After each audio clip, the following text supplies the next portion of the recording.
नमस्कार दोस्तों, आज हम लोग बात करेंगे न्यू इंडिया एश्योरेंस कंपनी के बारे में। इसने अभी अप्रेंटिस रिक्रूटमेंट की नोटिफिकेशन को जारी किया। यहाँ पे टोटल 325 पोस्ट यहाँ पे आने वाली हैं। ठीक, क्या है पूरी इन्फॉर्मेशन, चलिए बात कर लेते हैं। देखिए, ये फॉर्म 21 सितंबर से फिल होना स्टार्ट हो गया, यानी कि 21 सितंबर से इस फॉर्म को आप फिल कर सकते हैं। इसकी जो लास्ट डेट है वो 5 अक्टूबर है। ठीक, यहाँ पे टोटल 325 पोस्ट आई हुई है। चलिए बात करते हैं इंपॉर्टेंट डेट्स की, एप्लीकेशन फीस के बारे में। ठीक, ओवरऑल आप इसको कैसे फिल कर सकते हैं। देखिए, एप्लीकेशन 21 सितंबर से स्टार्ट हो जाएगा फिल करना, और लास्ट डेट है 5 अक्टूबर। कंप्लीट करने की जो लास्ट डेट है फॉर्म की 5 अक्टूबर है। ठीक, वहीं एग्जाम का जो कंडक्ट कराने की जो डेट है वो है 12 से 14 अक्टूबर आपके एग्जाम कंडक्ट होंगे। अब फीस की बात करें तो जो जनरल ओबीसी ईडब्ल्यूएस की 944 है। ठीक, वहीं एस सी एस टी के लिए 708 है। ठीक, पीएच की 472 पोस्ट है। फीमेल की अगर बात करें, फीस बात करें तो 708 पोस्ट है। ठीक, ये कैटेगरी वाइज यहाँ पे फीस डिवाइड है। ठीक, नाउ अब बात करते हैं एज लिमिट की। देखिए, as New Indian Assurance apprentice exam के अकॉर्डिंग जो एज होनी चाहिए वो 1/9/2024 के अकॉर्डिंग आपकी मिनिमम एज 21 साल की होनी चाहिए, मैक्सिमम एज 30 साल की होनी चाहिए। और आपको एक्स्ट्रा एज एंड रिलैक्सेशन मिलेगा as per as New India Assurance 2024 के रूल के हिसाब से। ठीक, नाउ अब यहाँ पर 325 पोस्ट हैं। पोस्ट नेम है अप्रेंटिस। आपको क्या चाहिए एलिजिबिलिटी में? बैचलर डिग्री होनी चाहिए किसी भी स्ट्रीम में, किसी भी यूनिवर्सिटी से आप पास आउट होना चाहिए, किसी कॉलेज से आप पास आउट होने चाहिए। ठीक, अगर जनरल कैटेगरी वाइज की बात की तो जनरल की 190 हैं, और ओबीसी की 62 पोस्ट हैं, ईडब्ल्यूएस की 22 पोस्ट हैं, एससी की 33 पोस्ट हैं, एसटी के 18 पोस्ट, यानी कि टोटल पोस्ट हैं 325। अब बात करते हैं यहाँ पे स्टेट वाइज। देखिए, स्टेट वाइज भी पोस्ट यहाँ पे निकली हुई है। उत्तर प्रदेश की 22 है, बिहार की 5 है, झारखंड की 5 है, मध्य प्रदेश की 12 है, दिल्ली की 17 है, छत्तीसगढ़ की 4 है, राजस्थान की 12 है, हिमाचल प्रदेश की 2 हैं। वहीं हरियाणा की बात करें, तो यहाँ पे टोटल 7 पोस्ट हैं। पंजाब की 12 है, उत्तराखंड के 5 हैं, पुडुचेरी की 2 हैं, तमिलनाडु की 24 हैं, तेलंगाना की 10 है, उड़ीसा की 7 है, केरला की 15, आंध्र प्रदेश की 10 है, महाराष्ट्र की यहाँ पे 75 पोस्ट होने वाली है। ठीक, वहीं अरुणाचल प्रदेश की बात करें 1 है, असम के 5 है, मणिपुर की 2 है, मेघालय की 2 है, मिजोरम की 1 है, नागालैंड की 3 है, त्रिपुरा की 4 है, कर्नाटक की 13 है, वेस्ट बंगाल की 12 है, गुजरात की 20 है, और अंडमान निकोबार की यहाँ पे पोस्ट 1 है। ठीक, वहीं अगर सिक्किम की बात करें, जम्मू कश्मीर में सिक्किम की 2 है, जम्मू कश्मीर 4 है, छत्तीसगढ़ की 3 है, लेह की 1 है, गोवा की 3 है, दादर की 1 है, यहाँ पे लक्षद्वीप की 1 पोस्ट है, यानी कि टोटल 325 पोस्ट हैं हर स्टेट को मिला के। फॉर्म कैसे भर सकते हैं? देखिए, फॉर्म को भरने से पहले आपके पास लेटेस्ट फोटो होनी चाहिए, यानी कि 3 मंथ के अंदर की आपके फोटो होनी चाहिए, साइन होनी चाहिए, आईडी प्रूफ आपके पास स्कैन होना चाहिए, क्योंकि आपको यहाँ पे अपलोड करना होगा। उसके बाद आपका हैंड रिटन आपका डिक्लेरेशन होगा, वो यहाँ पे अपलोड होगा।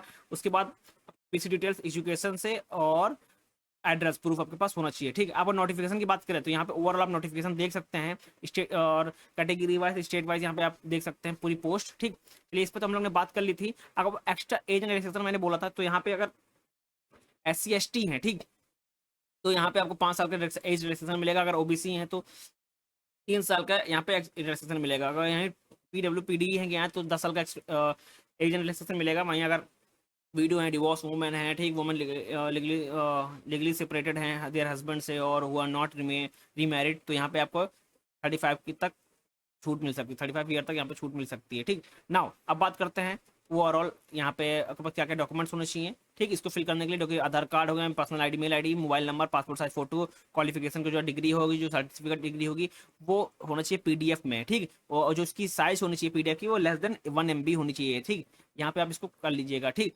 नाउ उसके इंपॉर्टेंट एक इंफॉर्मेशन ये है कि ये अप्रेंटिस है, तो उसके लिए सबसे पहले आप NATS पोर्टल पर रजिस्टर होना चाहिए, क्योंकि वो उसकी आपकी जो आईडी होगी, रजिस्ट्रेशन नंबर वो लगेगा। आप इस वेबसाइट पे जाकर, यानी कि NATS.education.governor.in पे जाकर आप यहाँ पे पोर्टल पर रजिस्टर कर सकते हैं। ठीक, नाउ पोर्टल पर रजिस्टर करने के बाद वहाँ की आपको आईडी मिलेगी, आईडी को यहाँ पे अपलोड करना पड़ेगा जब ये फॉर्म खुलेगा, यानी कि जिसकी फॉर्म की जो स्टार्टिंग डेट है वो 21 सितंबर है। 21 सितंबर को जब ये फॉर्म खुलेगा तो आप यहीं पे इनकी रजिस्ट्रेशन आईडी को आप डालेंगे। ठीक, रजिस्ट्रेशन आईडी डालने के बाद ही आप इसको फॉर्म को पूरा कंप्लीट कर सकते हैं। ठीक, ये वेबसाइट खुली, वेबसाइट में यहीं पे कहीं जो ओवरऑल यहाँ वैकेंसी आएगी तो आप यहाँ पे इसको फिल करेंगे। फिल करने के लिए आपको पास क्या होना चाहिए?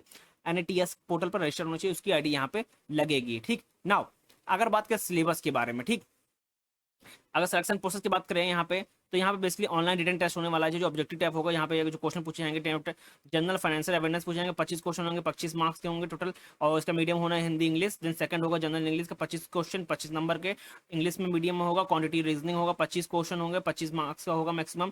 ठीक, यहाँ पे हिंदी इंग्लिश हिंदी में क्वेश्चन होंगे, कंप्यूटर नॉलेज के होंगे, यहाँ 25 क्वेश्चन होंगे, यानी कि 25 मार्क्स मिलेगा, यानी कि टोटल क्वेश्चन 100 होने वाले हैं, मैक्सिमम मार्क्स 100 मिलेंगे। मगर टाइम ड्यूरेशन कितना है टोटल तीनों पार्ट का, सॉरी चारों पार्ट का, वो है 60 मिनट, यानी कि 1 घंटे में आपको general English, quantitative reasoning, computer knowledge करना होगा, यानी कि आपको 100 क्वेश्चन करने होंगे 60 मिनट में। ठीक, ये इसका पूरा प्रोसीजर है। ठीक, नाउ डॉक्यूमेंट वेरिफिकेशन के लिए आपके पास फोटो आईडी होनी चाहिए, जैसे Aadhaar card, PAN card, driving licence होना चाहिए, और 10th पास जो होगा वो आपका सर्टिफिकेशन होना चाहिए, 12th पास मार्कशीट लगेगी, वहाँ पे जो सर्टिफिकेट है CGPA का वो ओवरऑल यहाँ पे लगेगा। ठीक, कैटेगरी वाइज है तो उसका वो लगेगा, विद डिक्लेरेशन भी यहाँ पे दिए लगेगा। ठीक, नाउ इंपॉर्टेंट चीज़ ये है कि यहाँ पे जो पीरियड ऑफ ट्रेनिंग है, ठीक, वो 12 मंथ तक होने वाली है। ठीक, 12 मंथ तक यहाँ पे होने वाली है। ठीक, उसके बाद आपके पास एक फॉर्म फिल कराया जाएगा। फॉर्म क्या है वो मैं भर बता देता हूँ आपको।